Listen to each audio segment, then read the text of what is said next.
kembali lagi bertemu dalam pelatihan pengolahan sampah. Sobat lingkungan dimanapun berada, bagaimana kabarnya? Semoga kita semua tetap diberikan kesehatan ya. Kemudian rezeki yang lancar, serta tentunya kita harus tetap semangat mengikuti pelatihan pengolahan sampah ini sampai dengan selesai. Nah sobat lingkungan, pada pertemuan kita kali ini kita akan sama-sama membahas tentang limbah ya, limbah anorganik. Di sini kita akan membahas tentang dan mempraktekkan identifikasi limbah plastik ya. Nah, sudah diketahui ya, limbah plastik itu sangat banyak sekali macamnya. Ya, kalau kita lihat mungkin ada plastik kemasan, ini plastik, ini plastik, ini plastik, ini plastik, ini plastik, semuanya adalah plastik gitu loh. Nah ini bahan-bahan plastik, benda-benda yang berasal dari bahan-bahan plastik yang ada di depan saya. Kemudian nanti kita semua akan identifikasi dan kita praktekkan langsung gitu ya. Kemudian sebenarnya sobat lingkungan, untuk plastik ini dibagi menjadi 6 macam ya. Pertama ada yang disebut dengan PET ataupun PET. Ya. Ini singkatan dari polyethylene terephthalate, di mana jenis plastik ini biasanya transparan, kemudian sekali pakai dan sebenarnya berbahaya juga karena ketika terkena panas bisa menimbulkan karsinogenik, yaitu PET atau PET. Kemudian ada juga jenis yang kedua, ini HDPE atau singkatan dari High Density Polyethylene. Nah biasanya untuk jenis plastik yang kedua ini memiliki warna putih susu yang kental gitu ya. Dan umumnya untuk jenis plastik itu dijadikan sebagai wadah sampo ataupun wadah-wadah alat sabun gitu ya. Seperti sampo lah, itu kan plastiknya ataupun wadahnya biasanya memiliki warna putih susu gitu. Nah itu umumnya terbuat dari HDPE ataupun High Density Polyethylene. Kemudian ada juga jenis plastik yang ketiga adalah PVC ataupun polyvinyl chloride, di mana untuk polyvinyl chloride atau PVC ini biasa kita kenal dan kita temui barangnya adalah pipa atau paralon. Itu bahan utamanya adalah PVC ataupun polyvinyl chloride. Kemudian ada jenis yang keempat yaitu LDPE, di mana LDPE ini merupakan dari kalau kan ada HDPE atau High Density Polyethylene. Kalau LDPE itu singkatan dari Low Density Polyethylene, di mana ini untuk yang jenis yang keempat ini tidak menimbulkan reaksi kimia ketika bersentuhan, tetapi sangat sulit terurai, sehingga biasanya yang ini didaur ulang. Contohnya seperti galon gitu ya, galon tempat air minum juga kebanyakan pakainya yang jenis plastik yang keempat ini atau LDPE. Kemudian ada PP. PP itu polypropylene. Biasanya PP ini juga lebih padat, kemudian berkilau, dan biasanya ini merupakan dijadikan bahan untuk tutup botol, gitu ya, tutup botol. Atau bisa juga ada yang membuatnya itu sebagai piring, gitu sobat lingkungan.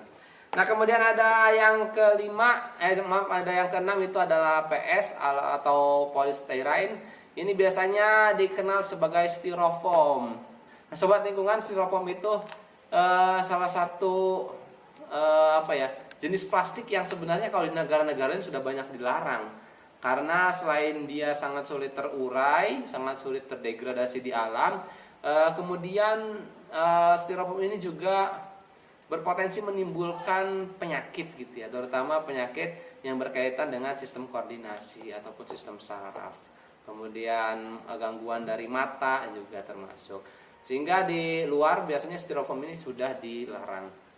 Dan yang ketujuh itu adalah O itu artinya bahan other ataupun selain dari keenam bahan yang tadi disebutkan. Biasanya gabungan antara bahan satu dengan bahan dua ataupun memang bahan keduanya.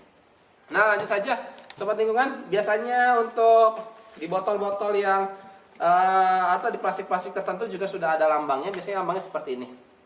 Ini ada lambang seperti segitiga, itu menandakan recycle.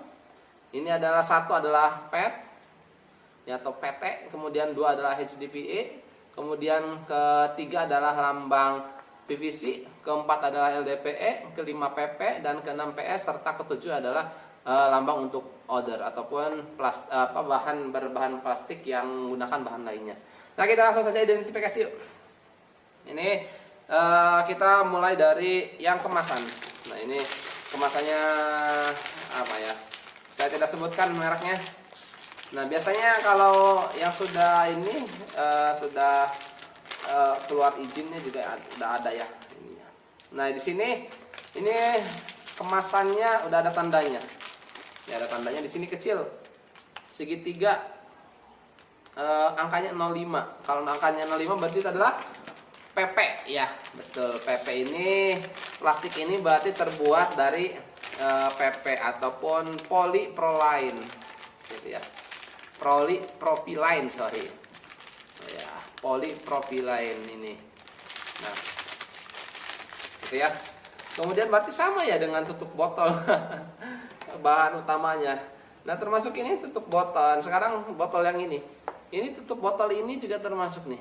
Coba dilihat. Oh iya, ini 02. Berarti yang ini tutupnya pakainya 02. Kalau 02 itu HDPE atau high density polyethylene ya. Ini untuk ininya terbuat dari bahan yang pertama PET. Ya, terbuat dari laman PET. Ya, ini polyethylene terephthalate di sini. Tapi kalau yang tutupnya terbuat dari bahan plastik HDPE, karena di sini menunjukkannya 02 ya. Oke, atau iya 02. Berarti ini dua bahan yang berbeda ya. Ininya adalah HDPE, ininya adalah PET. Nah, kemudian untuk dua ini bisa didaur ulang, bisa lah. Ya, biasanya jadi tali temali atau bisa jadi ini lagi bisa. Ini juga masih bisa didaur ulang. Gitu ya. Menjadi tentunya ya bahan-bahan yang bermanfaat gitu ya. Kemudian kita lihat yang lain. Kita pot ini ada enggak? Ada ternyata di sini. Mana? Oh, ini terbuat dari bahan PP. Yang ini PP. Ya. Polypropylene. Di sini ada keterangannya. Ya, polypropylene. Next, kita lihat bahan yang lain. Wah, ini.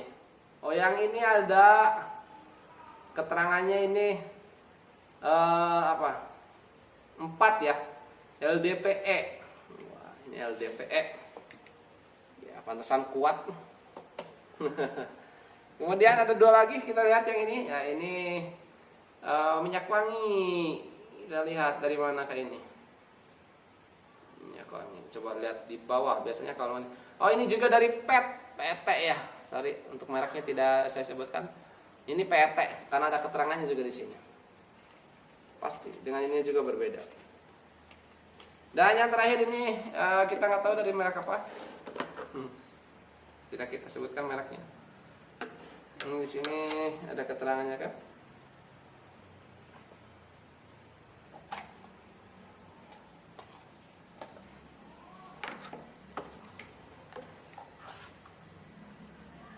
Oke, ini di sini ada.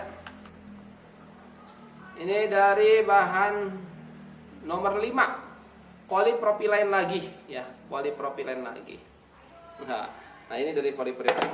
Oke, ternyata banyak sekali bahan-bahan yang terbuat dari plastik dan kita harus bisa mengidentifikasinya karena untuk proses identifikasi ini penting untuk proses daur ulang. Ketika daur ulang kita harus kelompokkan sesuai dengan jenisnya. Terima kasih sobat lingkungan, semoga bermanfaat dan tetap jaga lingkungan, bijak mengolah sampah. Salam clean today, better tomorrow.